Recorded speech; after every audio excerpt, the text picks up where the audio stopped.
Good morning. My name is Scott Hendricks. I'm the Global Grants person. And some of what you're going to hear is similar to district grants. Some of it is very, very different.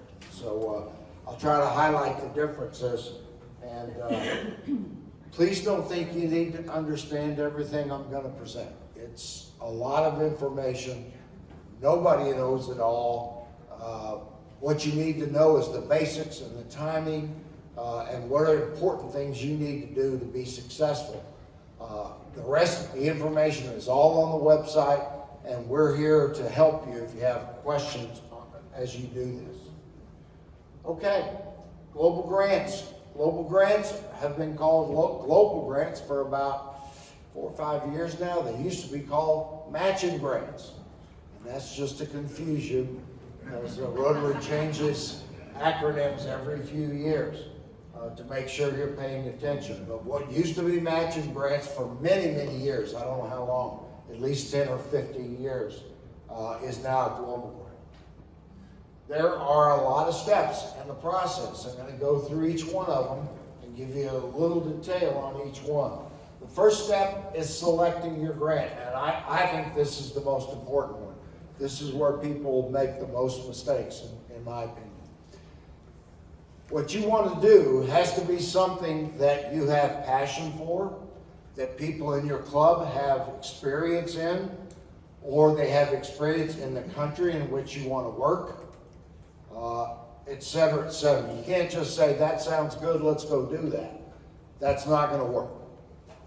But the best grants are the ones where a club has a relationship with another country or a club in another country. That's usually because they have a member that's moved from there or lived there in the past, those types of things. Those are the ones that really have the connection. You also have to have connections to your partners in that area. Remember, by the way, a global grant is international. It's between two sponsors. The host club in the country where the work's going to be done, that's usually outside of the U.S., and then the international club, which in our case would be your club in the United States. So the relationship between you, that area, that club, that country is critical in terms of being successful. You got to be qualified. The qualifications are the same as Dusty showed on district grants. You can't be delinquent on a previous grant. You can be in the process of doing a previous global grant, because they're not expected to be done in 1 year like a district grant. So you can't have one going. You can't have one that's late. You can't have one from 2 years ago that you haven't reported on or got an extension from TRF, the Rotary Foundation, because if you're that delinquent, they're not going to approve it. And by the way, if we have those kind of delinquencies in the district, nobody will get a global grant approved. Our district will get disqualified. So got to make sure you meet all the qualifications, and they're the same as Dusty showed earlier. Planning. Like any project, you better spend appropriate amount of time planning what you're going to do, how you're going to do it, how you're going to fund it, how you're going to be successful, and how it's going to be sustainable.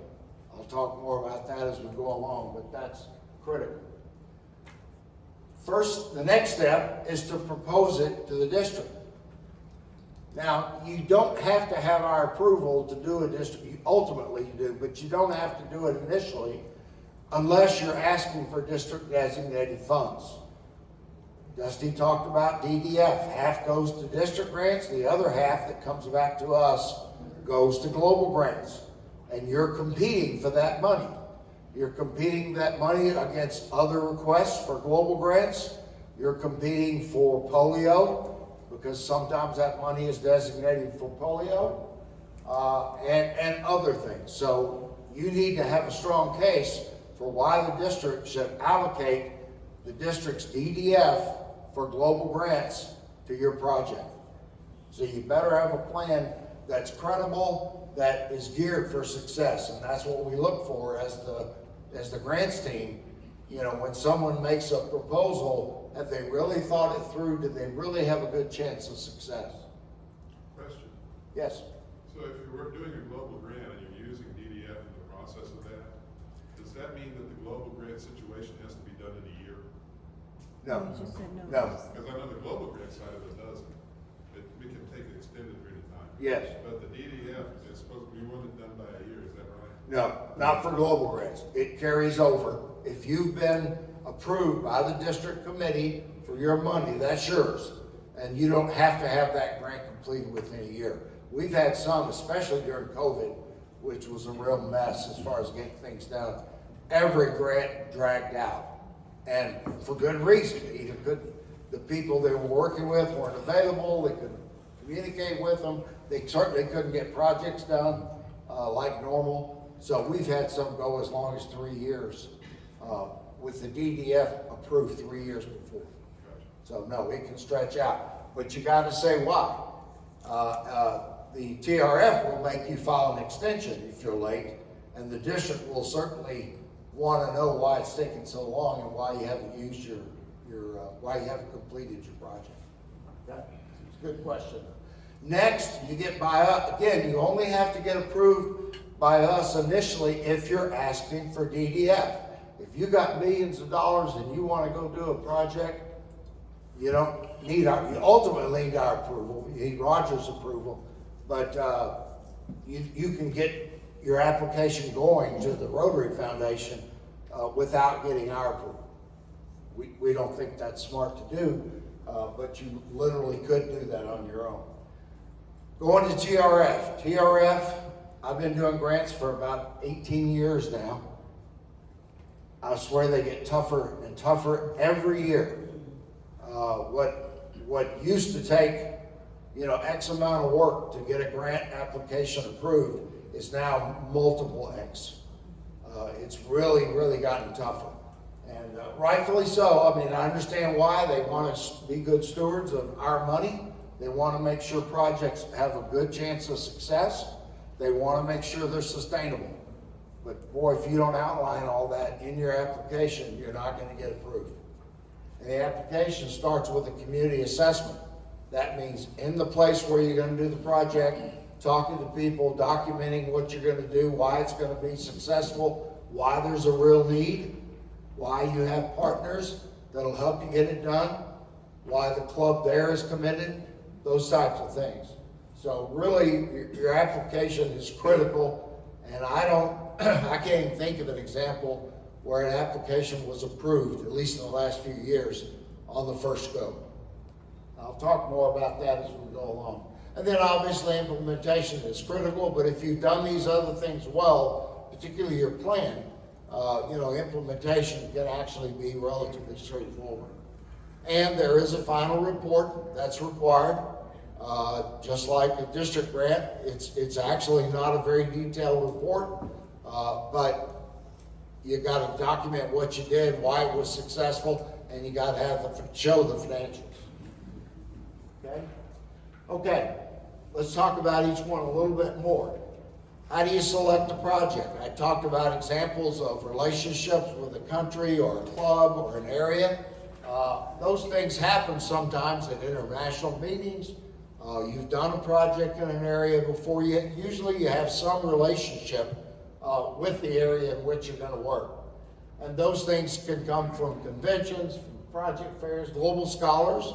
We've had global scholars go where they go to school, come back and want to do a project in that area because they're familiar with it and have the contacts, have the relationship with the area. Or you may just see something on matchinggrants.org.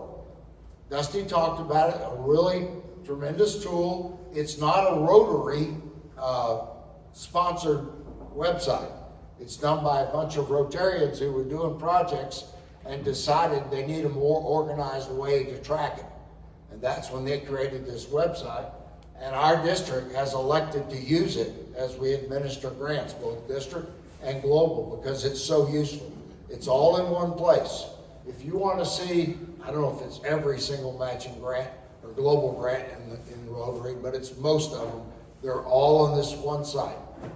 Tells you where they are, describes the project, shows you their budget, what they're trying to do, who the host club, who's the international club, all the information you would like to know. And in fact, At least in one case, a grant we were working on, I got a call from a lady in Florida, from a club in Florida, who said, I saw your project on matchinggrants.org and we'd like to contribute to it. And they gave $1,000 toward the project simply because they'd seen it and liked what they saw on matchinggrants.org. Doesn't matter where it comes from, it usually comes from relationships of Rotarians with other areas and other clubs. Doesn't matter where it comes from. Question. Yeah. So on the matchinggrants.org website, it will be showing the money that has been donated to that. It does. But it doesn't take into account, I suppose, the money that would be matching from RI, is that right? Yes, it does. Okay, so that goes ahead and puts the whole thing together then. There's a financial page that includes club contributions, district DDF, and then it'll calculate the amount of matching money, the 80% on that. So yes, it will be very accurate, but you gotta keep it up. Sure. Initially, you don't have all your line items in there, so you need to keep it current. But yes, it'll show the total budget. Okay, we're not moving here. Okay, this is matchinggrants.org, and this is a listing of global grants. You see Grant Global Scholar at the top, that is a global grant. Global Scholars are global grants. You can see where it is, who's the club, the district, the amount, and how they doing. Are they funded or not? And this is what the lady saw in Florida and said, hey, you need money? We want to participate. Yeah, Roger. Also know that you can click on the district and it will sort by district, by club, by town. You can sort that by any of those tabs. Good. By country. Good point. So it's a tremendous amount of information, really showing you what Rotary, the Rotary Foundation, is doing worldwide. Okay?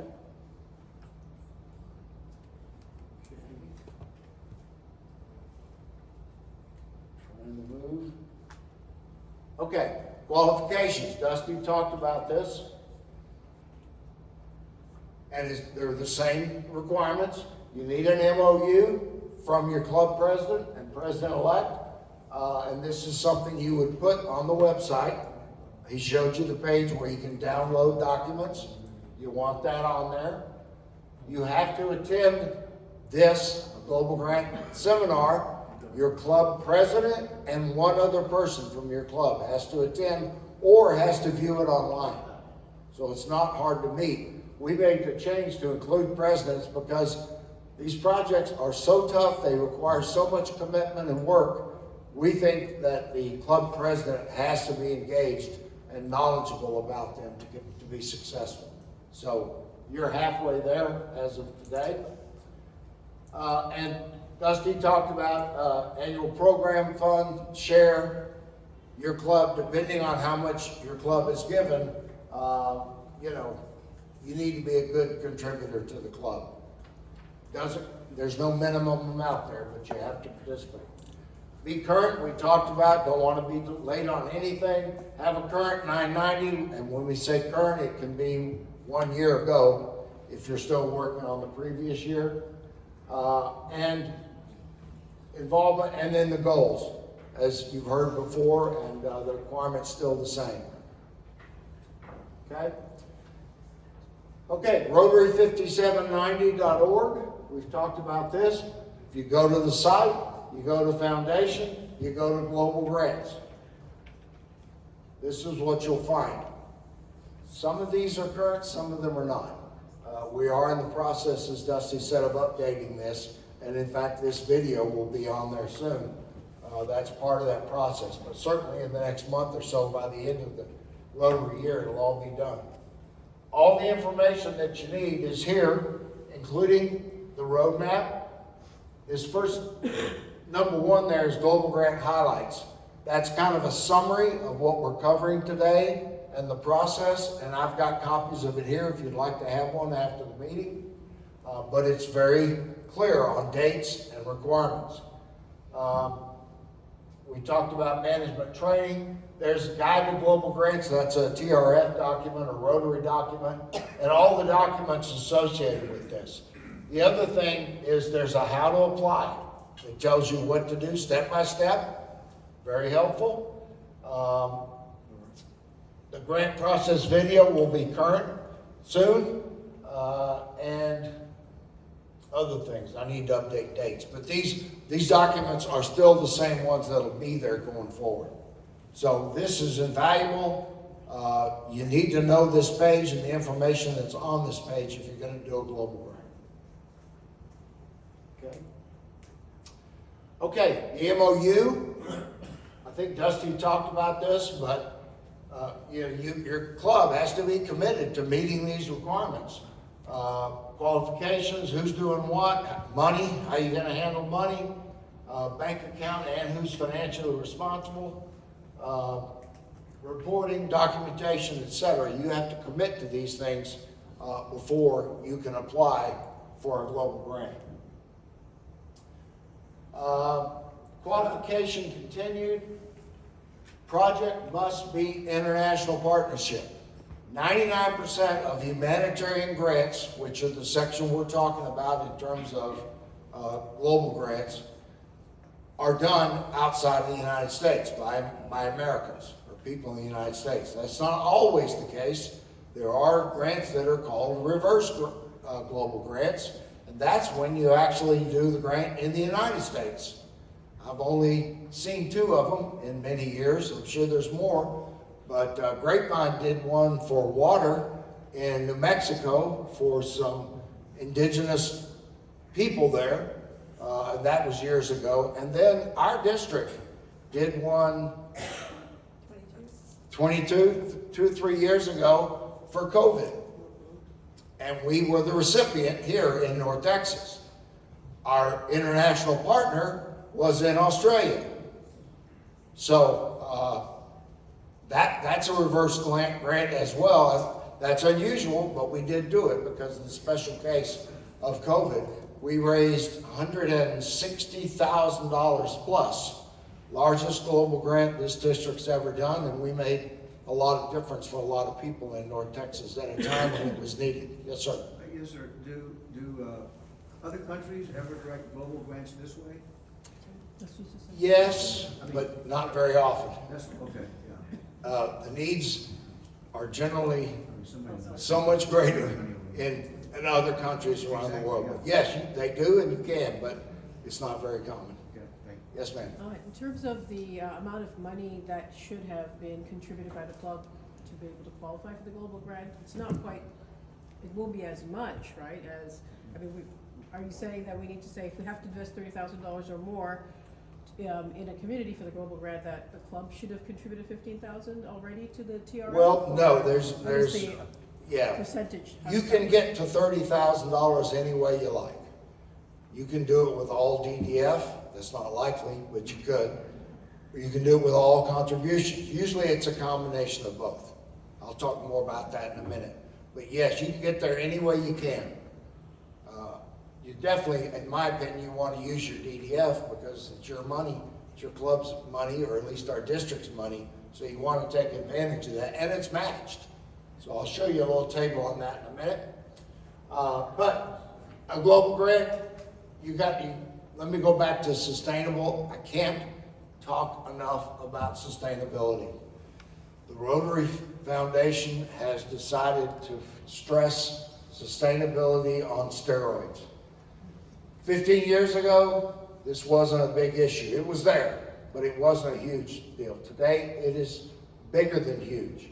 If you can't show exactly how your project is going to continue into the next millennia without needing any more money or support, you're not going to get approved.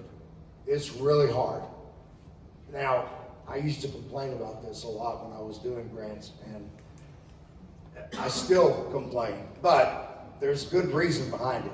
So many projects have been done, and then they fizzle out. They're dead. There's no evidence of them, 2, 3, 4 years later. So it really is important. And Rotary, the foundation, wants to make sure the projects they invest in continue indefinitely, that they don't die. So I understand it. It's tough. It's a tough requirement. Areas of focus, I'll show you in a minute. You're probably aware of those. And any project has to fit into one of those. You gotta pick one. You can't pick 2 or 3 or 4. You gotta pick one that you're addressing. Like we said, $30,000 minimum, which, you know, sounds like a lot of money, but on certain projects, that doesn't necessarily go as far as you might think. Ensure the need is identified by the community itself. You have to do a community needs assessment.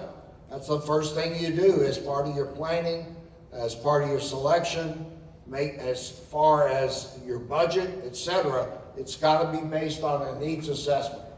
And then ultimately it's to strengthen the community's capacity to meet its needs. I have a question. Yes? On the previous slide, Yeah. the area of focus, you said there's only one area of focus. You choose one. That's what I'm talking about. Yeah. Is there a priority list that says, we got 4 areas of focus, which one do we want to use to, let's say, promote our land grant? In other words, is children more higher on the? I don't know. I don't think so. It's just that when I tried to do one once where I had 2. It was a water project, and it was definitely water, and it was disease prevention. Not allowed. You pick one or the other, and you focus on that, even though you're doing both. So no, you got to pick one, and you pick one that makes the most sense for what you're trying to accomplish. One question, Yeah. more question on that slide. So the $30,000, is that $30,000 including the match, or is that? I'll show you. Thank you. Good question. Sustainability impact, I can't say enough about this. It's just, it is, someone in Rotary said, we will focus on sustainability, and that's the theme these days. Okay, areas of focus, and I'll show you a financial page in a minute. These are the 7. I used to present and talk about the 6 areas of focus, and I used to say, I can't imagine a project that doesn't fit into one of these 6. Well, I was wrong. They came up with the 7th one a couple of years ago, and that's the environment. Okay, but this is pretty, again, it's still hard to imagine anything you'd want to do that wouldn't fit into one of these categories. Mental health. One thing you'll notice, except for the environment, the previous 6, they all have an "and" in them. It's more infectious disease. You can't just do one part of the area of focus. You can't just go work on disease prevention. You got to have a treatment component in your project. Now, it doesn't necessarily have to be as involved as one as the other, but it has to be addressed. For example, when we do water projects in Honduras, we were doing them, we did several, then all of a sudden they came back and said, where's your sanitation? We said, we don't have it. How do we meet that? Well, we met that by doing the water part of it, which was very clear, and sanitation we addressed by training. We did training wherever we deployed water filters. We also trained the villagers about sanitation, and that met the requirement. We didn't have to go build latrines and outhouses and stuff like that. That's very expensive and very involved. We just had to meet the sanitation requirement, which was training, you know, that was relatively straightforward. But anyway, all 6, top 6 have 2 components. You got to address both, not just one. Planning, you got to have involvement from multiple people.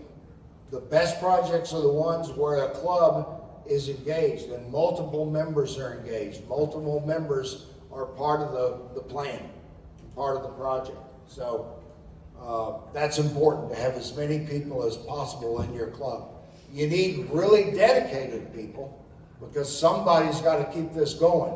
Somebody's got to make phone calls in the middle of the night to Africa or wherever to get things done.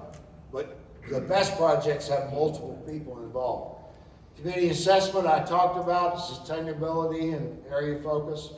Total budget and funding, you got to plan that early on. What are you going to do? How much is it going to cost? And how are you going to fund it all? Well, again, we'll talk about that in a minute. And be aware it's a long-term commitment. You don't go do a global grant in a year. Typical one takes 2 years, sometimes 3 or 4, depending on what obstacles you have to face. We'd like to do them faster than that, but sometimes you can't. And as long as you can justify why it's taking so long, the foundation will give you an extension of another year. But you've got to justify it. Okay? Let's talk about money. You can have contributions from Rotarians, club, cash. Non-Rotarians can contribute. You don't have to be a Rotarian. You can. When we did our global grant for COVID, we had several people and community organizations that contributed to it. So that's how we got to $160,000. DDF, again, I can't emphasize that enough. That's the best way to fund a project. The district has money from TRF. It'll be matched at 80%. So it's a foundation for your grant. And, you know, most grants ask for $5,000 to $10,000 DDF. So that ends up being, you know, $9,000 to $18,000 of your $30,000 that you need. So it's really important. And we've had some grants by some people like, I won't mention in this room, who have actually done, what was your grant? Was it $40,000 DDF?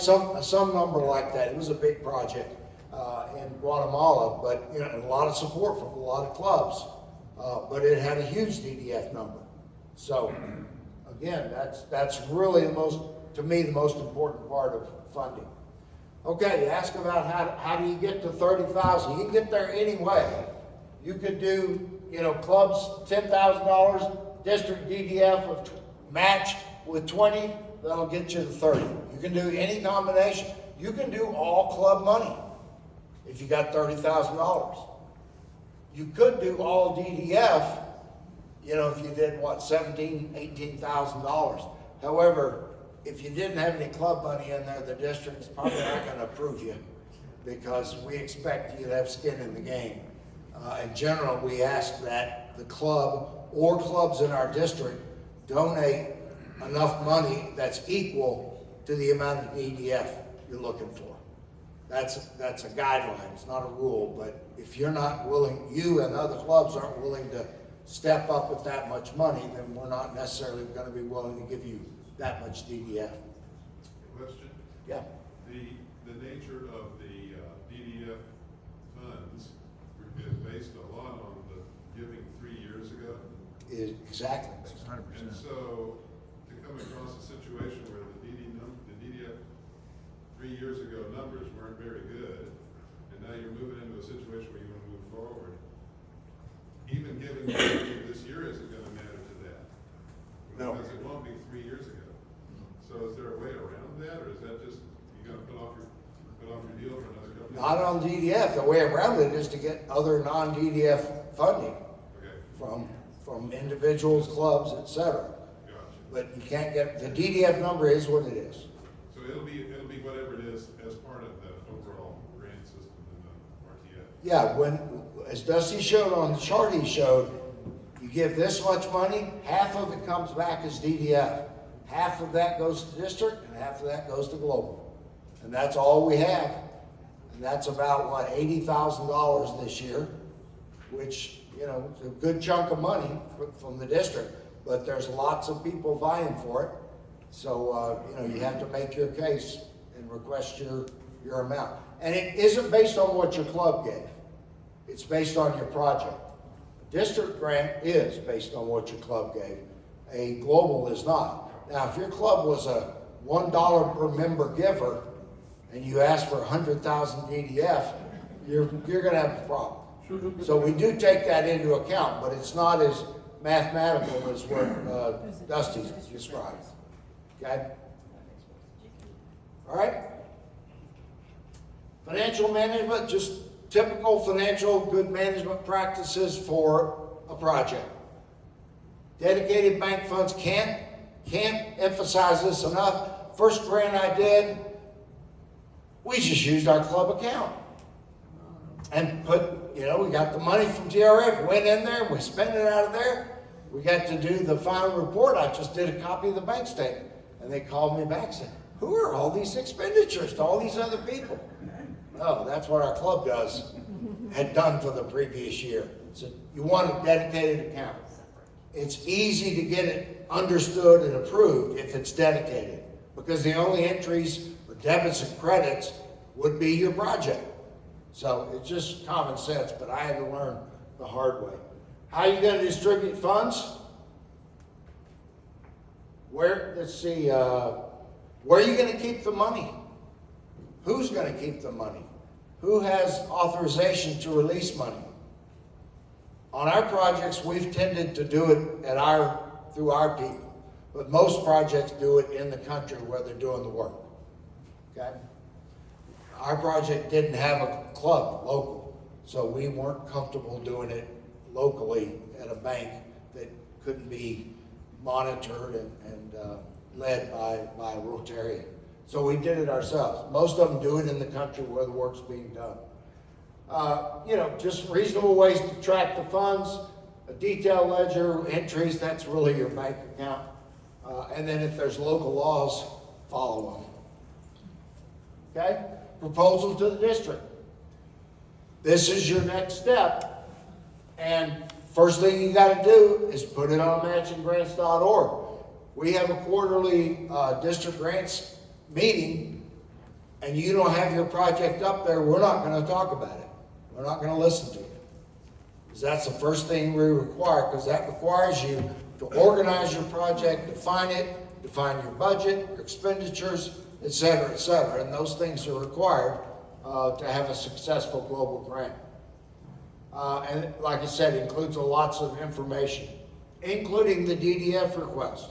On the funding page, there should be a line item for our district and DDF.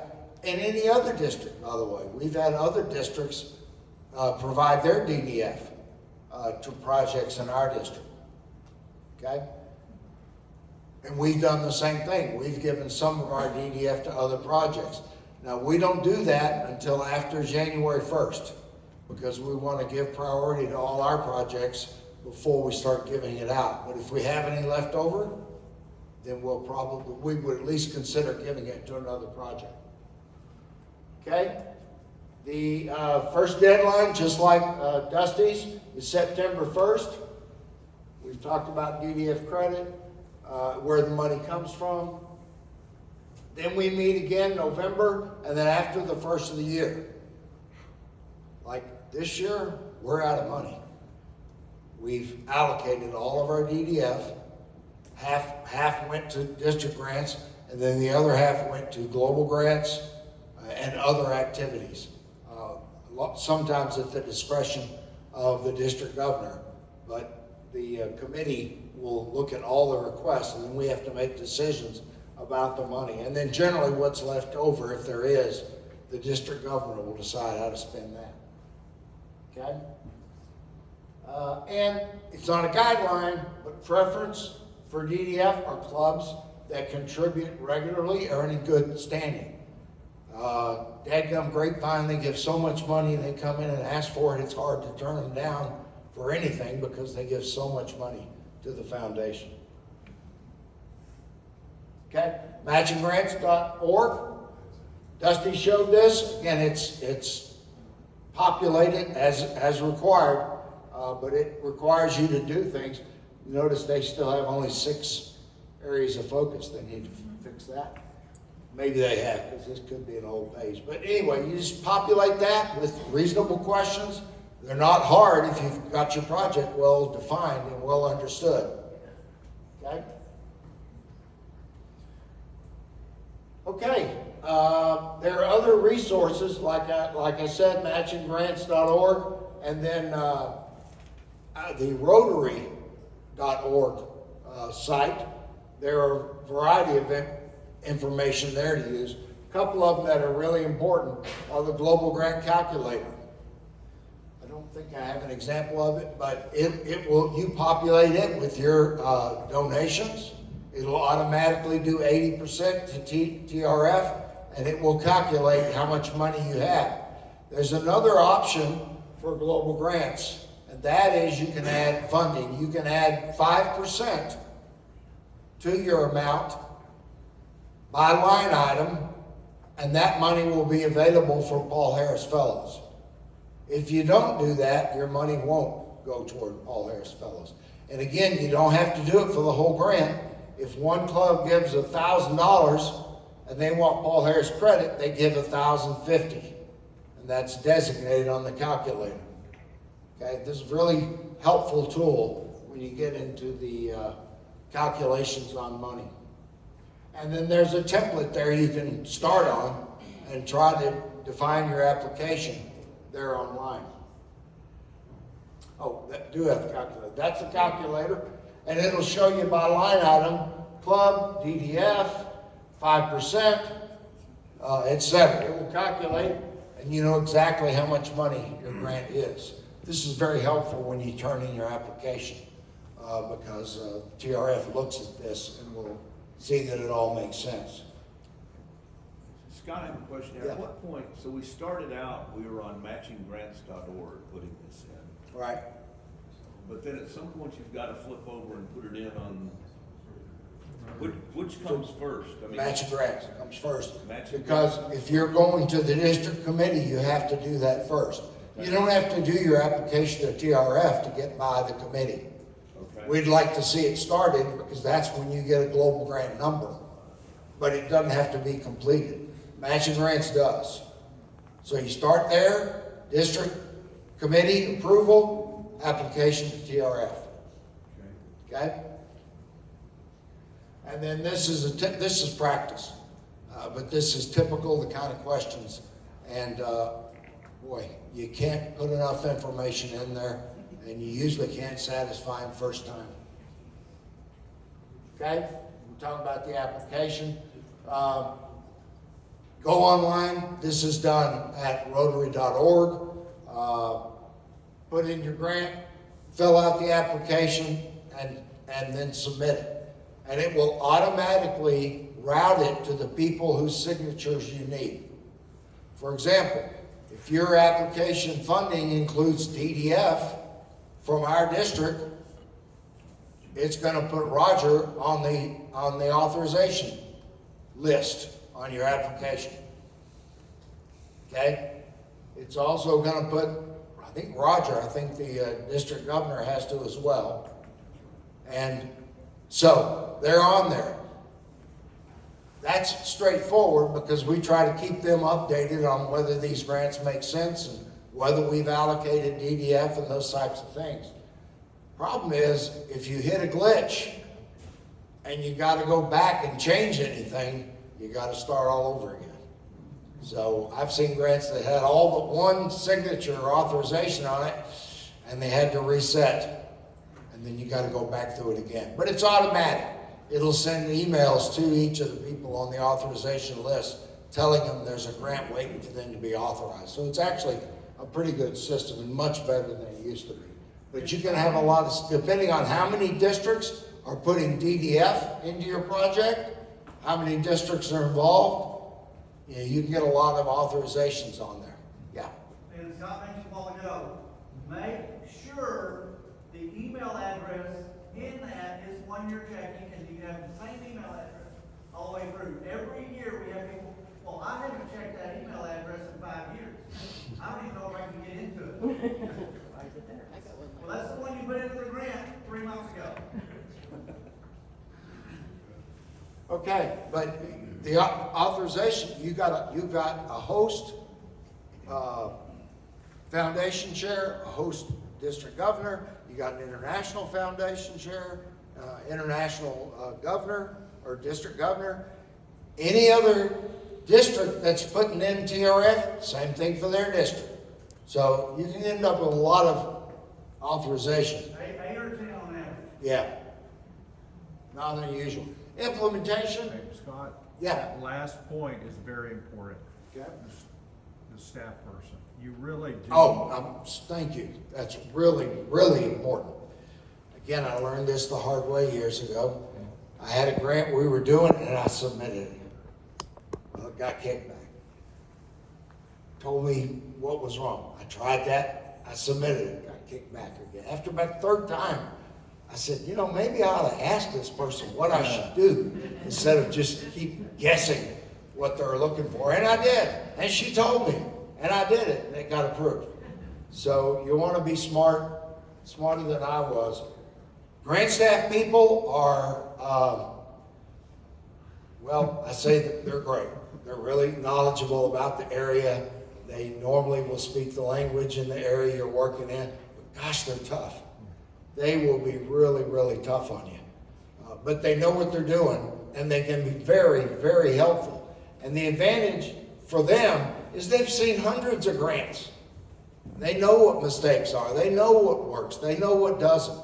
So you really need to get on board with them early on and make them an ally in your application and in your process. And they will be. Thank you. Good point. Implementation, project management. That's what this is. That's what you're doing. It's like any other project that you've defined, funded, planned. Good financial control, we've talked about that. Checkpoints, again, you know, if you're not staying in touch on a regular basis, something's going wrong that you don't know about. It's like any other project. You better monitor it and you better stay on top of it. Partners are really important. Depending on what you're doing, they can be critical. We've done work in Honduras. The health department is our most important partner. They know the people, they know the area, they know what they're doing, they have resources. They're the most important part you can have. Local leadership is also very important. Records retention, you gotta keep it 5 years. And then when you're done, you gotta verify you got the results that you wanted. That's part of your final report. And the Rotary Foundation is gonna wanna know that. Did you meet your objectives? Did you do what you originally set out to do? Sometimes you didn't. Sometimes your objective changed along the way. That's okay, as long as you explain why and how you adjusted. Question? Yeah. On the records retention, is it the same way as the DDF was where it's already being stored by somebody else? Typically it is on matching grants because you're uploading these documents with your project. But you also have to have the original documentation as well for 5 years. Okay? Okay, final report. Not hard. I've done several. I've seen several. The only ones I've ever seen rejected, the ones that didn't have the bank account information either in there or correct, or there was inconsistencies. They're looking hard at the financials. Again, if you have a dedicated account and you did what you said you're going to do and you can explain each of the entries, you're going to be okay. Otherwise, the report is what the report is. It's just an honest listing of what you accomplished and why. What went right, what went wrong, like any other project. Authorizations on it too. Same group, same distribution. And then the documentation, like we said, but you want to keep your own documentation as well. I wouldn't depend on matchinggrants.org. I mean, you can, but I would keep all the documentation just in case. Now, I've done 13 grants, and I've never had them come back for any documentation. So it's not a usual thing. However, if something comes up after the fact, it could happen. So you want to keep your documentation. Okay, let's talk about our district and the people in it. I'm sorry, Andy is our leader. Roger reports to Andy, and then Roger oversees all the activities associated with the foundation. Okay, and that includes raising money, Dusty and I on grants, scholars. Fortunately, that's Conrad Heed. If you know Conrad, you know what I mean. He does a great job, and he's very, very passionate about scholars, speakers, and stewards. So a lot of activities there under the foundation, and Roger heads that up. Okay. Quick review. $30,000. international sponsor, as well as a host. Partners, can't emphasize that enough. If you don't have in-country partners, you're not going to be successful, because you can't do it all yourself. Your club, the host club, critical that you have a good relationship, that they're as committed to the project as you are, and hopefully they're local. They're not always local, but you want them involved and engaged. Responsibilities, qualification, MOU, grant trading, project management, we've talked about all these. Substantial long-term commitment and relationship, that's sustainability and involvement. You can't do this in a year. It's going to take a minimum of 2 and probably more. Okay? And then the goals are on. All right. Questions? Yes, ma'am. There seems to be some confusion, and maybe it's just me, and you need to talk to me individually. Okay. But can you explain, maybe it's you and Dusty together, if you want to spend your DDF just on a local project, but then you still want to do a global grant, how do you decipher between the two funds of the Rotary Foundation and the DDF? Okay, the money is defined, comes back to us in our district. The DDF is split half district, half global. District is yours. Whatever monies that your club gave 3 years ago, a quarter of it is yours, and you're going to get that if you apply for it in September. Okay, it's not tied to anything else. You can even ask for more, like Dusty talked about. Okay, the other side is not tied to your club giving. There's not if you gave 1,000, that's how much DDF you'll get. It's based on your project. However, if we're in a tight squeeze for DDF and your club has an annual giving per capita of $1, and there's another grant asking for DDF and they had $200 per capita, you're probably not going to be successful. So are you saying, if I have $1,000 in the DDF, I have $1,000 in the TRF? So in global grant, for global grants.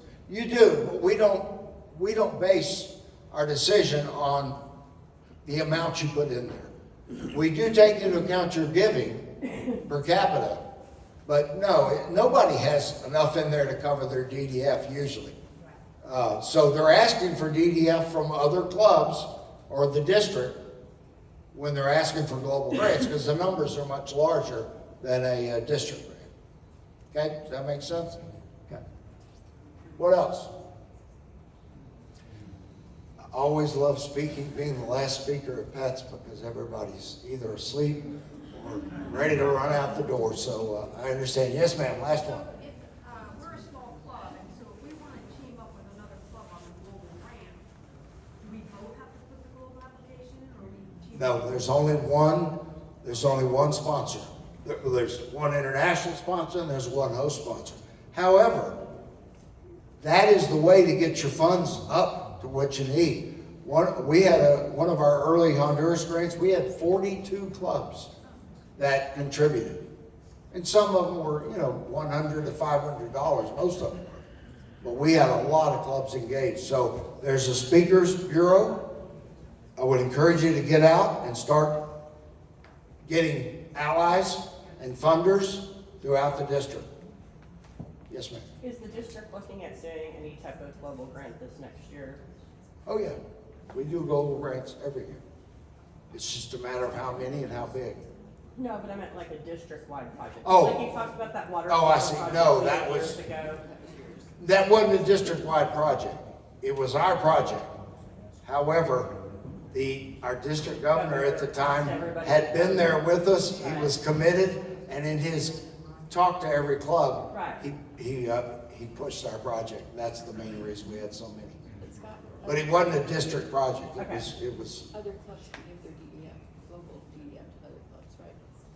they can't, that's a good point. Didn't hear it. One of the things that started a few years ago by a district governor was the amount of money. I talked about DDF. Half goes to district, half goes to global. Well, while we don't base the decision on that, what you can do, and the reason that Gerald was able to get $40,000 worth of DDF. He went to multiple clubs in the district and said, hey, would you like to designate your DDF to my project? They said, sure, doesn't cost them anything. If they weren't gonna do a global grant, they weren't competing for it. And he got so many clubs, and it was such a good project, that he was able to get $40,000 worth of DDF just for one club. That's $75,000 funding for his project just from the DDF in our district. But let it go to waste. So, yeah, yes, that's a really good question. Now, if you're gonna do that, your club president needs to send an email to Roger and say, we wanna designate our DDF to this project. We won't just take your word for it. He has to have documentation that your club wants to do that. But that is a great way to get your funding done. Yes, sir, could you give us some more details about the speakers bureau you mentioned? Yeah, I'm not involved in that these days, so I'll let Roger do that. But thank you very much. I've got the highlights here. If you want one, come get one. All right, thanks, Scott. So, Gerald, come up here. I want to bring that up too. So when he said, if you want to use your DDF to another, for another club, another project, yeah, send me an email. If it's global, you're wanting to use your global, send me an email and copy Scott.